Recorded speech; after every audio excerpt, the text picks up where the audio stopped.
नमस्कार दोस्तों, स्वागत है आपका हमारे भोजपुरिया फितूर चैनल पर। तो दोस्तों, ट्रेंडिंग स्टार खेसारी लाल यादव का एक और धमाकेदार गीत आ गया है। अगर आप आपने अभी नहीं सुना है तो उसको सुन लें। वो DRS म्यूजिक यूट्यूब चैनल पर रिलीज़ किया गया है। गाने की बोल है सोफ़ा सेट पर हुई, टूटल वह पलंग ना ही बेड पर हुई, आज जो कुछ होना है सोफ़ा सीट पर हुई। तो दोस्तों, ये जो गाने की बोल है बहुत ही ज़बरदस्त है और गाने की म्यूज़िक भी बहुत अच्छा है। तो खेसारी लाल यादव और शिल्पी राज ने दोनों लोगों ने आवाज़ दी है इसमें कि सोफ़ा सेट पर हुई, टूटल वह पलंग ना ही बेड पर हुई, आज जो कुछ होना है सब सोफ़ा सेट पर हुई।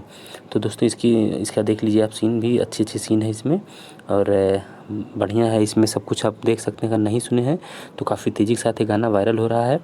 हमने बताया कि गाना इसलिए थोड़ा सा व्यू कम जा रहा है क्योंकि बिहार में कई ज़िलों में नेट की सुविधा बंद कर दी गई है दोस्तों।